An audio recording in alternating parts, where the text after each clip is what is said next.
예, 공인노무사 수험생 여러분 안녕하십니까? 안녕하세요. 예, 저는 베리타스 법학원에서 공인노무사 강사를 했었고요. 지금 티치온에서 공인노무사 강사를 하고 있는 김대영 강사라고 합니다.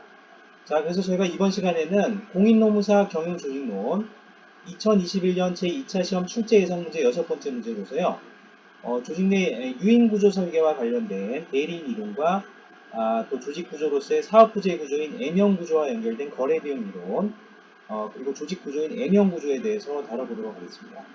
자, 오늘 다루시는 시험 문제는요. 그래서 조직 이론들과 조직 구조론을 동시에 다루고 있다고 보시면 되겠습니다. 자, 제6문입니다. 조직경제학, 오가니제이셔널 에코노믹스에 해당하는 이론인 대리인 이론과 거래비용 이론의 핵심을 간략히 요약하고 사업 영역이 다양한 대규모 조직에서 N형 구조가 더 효과적인 이유를 설명하시오. 이렇게 해서 25점짜리 시험 문제가 나올 수 있고요. 그 U형 구조가 이제 기능식 구조, 기능 구조와 연결되고요. M형 구조는 사업 부재 구조하고 연결된다고 보시면 되겠습니다. 사업 부재 구조는 또 사업 구조라고 합니다. 자, 그럼 1번 조직경제학의 개념부터 보도록 하겠습니다. 조직경제학, 오가니제이셔널 에코노믹스 이거는요. 경제학의 개념과 원리를 조직 현상의 설명에 활용한 이론을 의미합니다. 그래서 주로 미시경제학의 방법론들을 활용해서요. 조직 구조의 설계와 조직 내 인센티브 시스템의 설계 등을 연구하는 학문이 조직 경제학이 되겠습니다. 이 조직 경제학에 해당하는 이론들로는요. 대리인 이론과 거래 비용 이론을 들 수가 있겠습니다. 자, 그러면 이번 대리인 이론의 내용을 좀 보시도록 하겠습니다. 보도록 하겠습니다. 자, 사회적 관계는 대리인 에이전트와 본인 프린시펄 간의 일련의 계약으로 구성됩니다. 그래서 대리인 이론을 또는 본인 대리인 이론 이렇게 부르기도 합니다. 프린시펄 에이전트 티어리라고 하기도 하고요. 그냥 대리인 이론이라고 보실 때는 에이전시 티어리 이렇게 보기도 합니다. 자, 여기서 협력 당사자들 간 목표와 전문 영역 분업에는 차이가 존재하기에 본인과 대리인 간에는 이해관계의 충돌이 발생할 수가 있습니다. 자, 그래서 본인을 저희가 주주라고 보시고 이제 대리인분을 이제 경영자라고 보시면요. 자, 본인인 주주분들은 그 회사의 어떤 매출 성장도 있습니다만은 단기 순이익이나 총 포괄이익의 성장을 통해서 해당 기업의 주식 가치가 올라가기를 원합니다. 근데 대리인분은요, 그 경영자분들은요, 회사의 이익적인 측면도 중요하지만 일단은 매출 성장을 했을 때 사회적으로 얻을 수 있는 여러 위신 효과 또는 떤 자신의 어떤 사회적인 입지가 올라가는 효과, 그죠? 가치가 좋아지는 효과가 있기 때문에 이익 수치보다는 매출액에 집중할 수가 있어요. 마켓 시어나야죠. 자, 그래서 이런 이해관계의 대립이나 충돌이 발생할 수 있는데요. 이거를 보정해 줄 수 있는 여러 제도들이 뒤에서 보실 예정입니다만은 스탁 옵션 제도나 성과급 제도 이런 것도 있습니다. 성과평가 제도가 있죠. 자, 그래서 대리인 비용 에이전시 코스트라고 하는 것은 본인과 대리인 간의 이해 대립으로 인해 발생하는 비용을 뜻합니다. 자, 여기에는 대리인 행동에 대한 감시 비용, 모니터링 익스펜디처가 있고요. 본인에게 해가 되지 않고 있음을 확신시키기 위한 대리인 측의 확증 비용, 반딩 익스펜디처가 있고요. 자, 그리고 대리인이 본인을 위한 최적 의사결정을 하지 않아 발생하는 잔여 비용, 레지듀얼 익스펜디처 등이 포함됩니다. 자, 대리인 관계를 기업 상황에서 해석을 하면은 경영자와 주주의 관계가 유사하고요. 이것을 한 단계 더 내리게 되면은 조직 내 직장 상관과 부하 직원들 각각의 관계가 또 이런 본인 대리인 관계에 놓일 수가 있어요. 그래서 이런 경영자와 주주의 관계에 나아가서는 직장 상관과 부하 직원들 간의 관계의 이런 형태로 또 복대리라고 볼 수도 있는데요. 이 각각은 저희가 대리인 이론으로 저희가 보실 수가 있습니다. 자, 경영자와 주주는 각자 상이한 이해관계를 갖게 됩니다. 아까 제가 앞에서 말씀드렸죠. 설명해드렸습니다.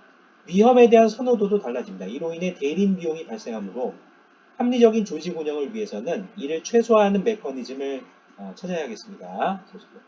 자, 그래서 최고 경영진과 조직 구성원들을 위한 보상 시스템들의 설계에 있어 대리인 이론은 의미 있는 시사점들을 주고 있어요. 그래서 스톡 옵션 제도, 다시 말해서 그 해당 기업의 주식을 미리 정해진 가격에 정해진 수량만큼을 매입할 수 있는 권리를 의미하는 스톡 옵션이 부여될 수 있고요. 보통은 스톡 옵션의 행사 가격은 해당 기업의 주식의 시가보다는 낮습니다. 그래서 해당 기업 주식을 좀 싼 가격에 매입을 하셔서 비싼 가격에 파실 수 있는 그런 스톡 옵션 제도가 있고요. 물론 그 경영진분이 잘 기업을 관리를 하셔서 해당 기업의 매출과 이익을 다시 같이 이제 성장을 시켜주시면 해당 기업의 이제 주식 가치가 올라가겠죠.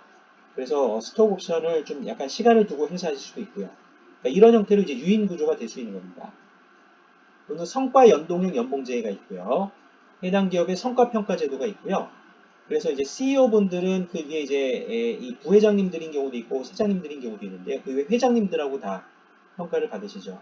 또는 이제 주주분들하고 이렇게 성과 연동형 연봉제가 체결이 되어 있어서 자 이렇게 해서 이제 매출액뿐만 아니고 단기 순이익이나 총포괄이익을 다 달성하셔야 그렇게 이제 마켓쉐어하고 고객 만족도도 있습니다만 또 고객 인지율 이런 것도 있는데요. 자 이런 형태의 다양한 성과 지표들을 달성해 주셔야 이제 성과급을 받으실 수가 있는 것이죠. 이런 성과급 시스템들은 성과연동의 연봉제와 같은 성과급 시스템들은 최고 경영진과 일반 조직 구성원들의 도덕적 해이, 모럴 해저드의 극복에 도움을 준다는 것이죠. 그래서 스톡 옵션은 이제 보통 최고 경영진에게 이제 제공이 됩니다. 그런데 우수한 마케팅 직원이나 영업 직원들이나 마케팅 직원들이나 재무 직원들이나 또는 이제 그죠? 영업 직원들이나 그런 재무 회계 직원들이나 재무관리 직원들이나 HR 직원들, 그죠? 그런 이제 인사노무관리론을 담당하는 직원분들을 스카우트를 하시기 위해서 스톡옵션 제도가 활용이 되는 경우도 있습니다. 자, 3번의 거래비용 이론의 의의를 보겠습니다. 당초 인류는 각자 자신의 생명을 지키기 위해 활동하는 지극히 이기적인 존재였으나 어떤 이유로 인하여 조직을 만들어서 협업을 하게 되었습니다. 그 이유를 거래비용이 감소로 보는 것이 바로 이 이론이에요. 그래서 거래비용 트랜잭션 코스트라고 하는 것은 시장 메커니즘화에서 생산할 때 발생하는 생산비 이외의 비용입니다. 그래서 적절한 가격을 발견하는 데 소요되는 탐색 비용이 있고요. 그리고 계약 과정상의 협상 비용이 있고요. 그리고 장기 계약을 체결함에 따른 비용의 합으로 구성이 됩니다. 그래서 오이 윌리엄슨 교수님은 바로 이 거래 비용으로 인하여 시장 실패가 발생합니다. 그러니까 시장으로부터 기업이 항상 구입을 해서 그렇게 그 거래 관계를 통해서 기업 활동을 하는 것이 항상 효율적이진 않다는 것이죠. 그래서 이런 거래 비용을 줄일 목적으로 기업 조직이라는 것이 생겨나서 시장 거래 활동들을 내부화한다는 것입니다. 그래서 시장 실패가 발생하면 비효율이 발생한다는 것이죠. 이를 토대로 기업 조직이 시장으로부터 형성되는 이유를 논증하였습니다. 자, 오이 윌리엄슨 교수님에 따르면요. 그에 따르면 시장 실패는 제한된 합리성. 그러니까 항상 이 시장 거래를 하실 때는 시장 거래 상대방을 탐색을 해서 합리적인 계약 체결 등을 하셔야 되는데요. 그런 이제 합리성에는 좀 제약이 있다는 것이죠. 그리고 기회주의적인 성향도 있습니다. 그래서 거래 상대방을 항상 계약 관계를 준수하면서 그렇게 거래 관계를 지속하는 것만 아니고요. 거래 상대방을 속이는 경우도 있다는 거예요. 이런 기회주의적 성향도 있다는 것이고요. 또 조직을 둘러싸고 있는 환경의 복잡성과 불확실성도 있고요. 그리고 항상 시장 거래가 좋은 것만 아니고 그 부품 소재 장비들을 이제 장비들을요. 이제 시장에서 구입을 하실 때 소수자들과의 거래와 결합된 이제 독과점적인 거래도 있을 수 있어요. 그래서 내부화시키는 경우보다 시장에서 조달을 하실 때 좀 더 이제 가격과 비용이 더 높아질 수 있다는 것이죠. 그리고 정보의 밀집성이라는 것도 있고요. 이 정보라는 것이 이제 공짜가 아니고 이 시장 거래 관계들에 필요한 여러 정보 내용들을 확보하실 때 비용이 또 든다는 것이죠. 그리고 자산 전속성. 그래서 이제 인적 자산의 전속성이라는 것도 있고요. 또 물적 자산의 전속성, 슈퍼컴퓨터 등도 있죠. 자, 그리고 이제 인적 자산은 굉장히 독특한 R&D 인재들이나 HR 인재들도 있을 수 있고요. 영업 인재분들이나 마케팅 인재분들이나 뭐 재무 인재분들, 그죠? 회계 인재들이나 재무 관리 인재들. 자, 그럼 분위기, 어떤 사람의 감정적인 측면과 연결된 분위기 등에 의해서 발생을 하고요. 그래서 시장 거래가 항상 좋은 것만은 아니고 이런 이제 시장 실패로 인해서 거래 비용이 발생을 할 수 있다는 것이죠. 이를 줄이는 방법은 일정한 범위의 거래를 기업 조직 경계 안의 내부적 거래로 흡수하는 것이 되겠습니다. 자, 그래서 하이어키 위계적 구조를 가지고 있는 조직은 시장의 기능을 부분적으로 대체하는 역할을 수행하고요. 이 과정에서 조직 위계 쪽으로 포섭된 거래에서는 소집단이 이익 추구 행위가 소멸되고요. 효율적인 내부 감사의 수행이 가능해지고요.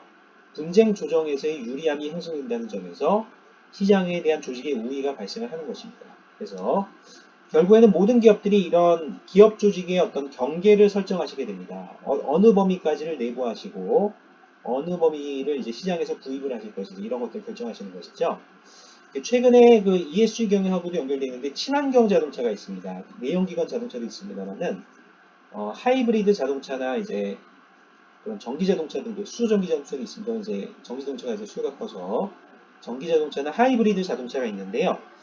그 과정에서 그 배터리를 만드는 회사들은 이제 화학 회사들이 많아요. 물론 이제 자동차 회사 내부에서 만드는 경우도 있습니다만은 이 리튬이온 배터리, 리튬황 배터리나 이제 전고체 배터리들도 있고요. 지금은 리튬이온 배터리들이 많죠. 자, 이거를 잘 만드는 효율적으로 잘 만드는 회사들이 화학 회사들이다 보니까 자동차 회사들이 이런 화학 회사들과 이제 일부 전자 화학 회사들이죠, 그죠? 그런 조인트 벤처들을 형성하거나 전략적 제휴 관계들을 형성해서 전기 자동차나 하이브리드 자동차 배터리들을 이제 내부 조달하는 경우도 있지만 외부에서 많이 구입을 합니다. 자, 그럼 이제 이런 경계를 다 설정할 때 이런 이제 거래 비용 이론이 다 활용될 수가 있는 것이죠. 자, 그러면 M형 구조의 효과성을 보겠습니다. 자, M형 구조는 멀티 디비저널 폼, 즉 사업부제형 조직 구조 또는 사업 구조를 의미합니다.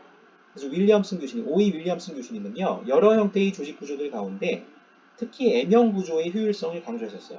그래서 거래 비용 이론에 의하면 조직은 완전 경쟁이 이루어지는 경우를 제외한 대부분의 상황에서는 시장 거래의 비효율을 극복할 수 있는 수단이 되고요. 그 주된 근거는 거래 당사자들을 하나의 조직 경계 안에 둠으로써 계층제적 규칙과 권한에 따라 그들을 조정하기 때문입니다. 그렇게 함으로써 거래의 예측성을 높이고요. 기회주의적 행태를 제어할 수 있고요. 궁극적으로 거래 비용을 낮추고 재화와 서비스 생산과 배분의 효율성을 높일 수 있다는 거예요. 근데 이제 그럼에도 불구하고 시장 거래가 더 효율적이다. 예를 들면 이제 하이브리드 자동차나 전기 자동차 등의 경우처럼 자동차 회사들이 이런 배터리 회사들로부터 전기 자동차나 하이브리드 자동차 배터리들을 구입하는 것이 더 효율적이다. 판단을 하시면 또 그렇게 거래가 될 수도 있습니다. 자, 그러면 이제 안정적인 환경이라면 유사 업무에 따라 편성된 기능식 조직, 즉 유형 조직 구조가 효과적일 수 있습니다. 그래서 각각의 기능별로 특화를 시키는요. 하지만 환경이 복잡하고 역동적인 대규모 조직의 경우에는 부문 간 조정의 필요성이 증가합니다.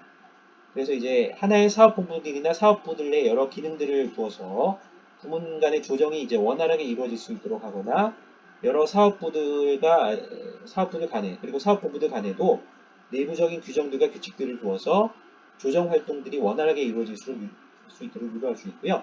또한 고객 욕구가 다양화되면서 시장 변화에 대한 빠른 대응이 필요한 경우에는 조직의 CEO나 최고 책임자 분으로부터 그 밑에 사업본부장님들이나 사업부장님들도 재량권들이 위임이 돼서 재량권들의 범위 내에서 사업본부장님들이나 사업부장님들이 빠른 속도로 의사결정을 하셔서 집행하시고 평가하시는 그런 사업부제 조직 구조가 좀 더 효율적일 수 있다는 것이죠. 효율성이 더 높다. 그죠? 효율성 측면에서. 조직의 주요 기능들의 운영을 고객 및 제품별 사업 영역에 맞추어 정량, 얼라이먼트 시켜야 할 필요가 있는 것입니다. 이러한 상황 요인들 하에서 조정 비용을 감소시키는 동시에 발빠른 조직 변화를 가능케 하는 조직 구조가 바로 사업부제 조직 구조나 사업부제 형태의 조직 구조나 사업구조인 N형입니다. 아울러 사업부제 구조는 각 사업 단위의 이익 극대화 과정에서 대규모 조직에서 흔히 발생하는 불합리적 요인들이 자체적으로 제거되는 이점도 가집니다. 자, 그래서 이제 구분회계 시스템에 의해서 물론 세전이익을 단위로 하실 수는 있지만은 사업본부들이나 사업부들은 이제 영업이익 수치들을 활용해서 다 성과평가를 받고요. 그래서 사업본부장님들이나 사업부장님들이 매출액 수치들만 신경 쓰시는 것이 아니고 매출액들만요. 영업이익들이나 또는 세전이익들에 대해서도 신경을 쓰시고요. 물론 그 기업의 CEO분들이나 최고 책임자분은 법인세 비용 차감 전 순이익이나 그게 세전이익이죠. 또는 단기 순이익이나 총포괄이익도 다 이제 신경을 쓰십니다. 다 챙겨보시기 때문에요. 자, 그런 형태로 이제 이렇게 불합리한 요인들이 구분회계 시스템과 연계되어서 자체적으로 제거되는 이점도 가진다고 보시면 되겠습니다. 감사합니다. 자, 오늘은 저희가 조직 내 유인 구조 설계와 관련된 대리인 이론하고요. 그리고 조직 구조와 관련된 이제 사업 부재 조직 구조와 연결된 M형 구조, 그리고 이와 연결된 저희가 이제 거래비용 이론에 대해서 공부를 해보셨습니다. 그래서 이 두 가지 이론들은 굉장히 현실 세계 기업 주식들에 의해서 정부에서도 쓰시고 공공기관들도 쓰십니다만 이제 민간 기업 주식들이 많이 쓰시기 때문에요.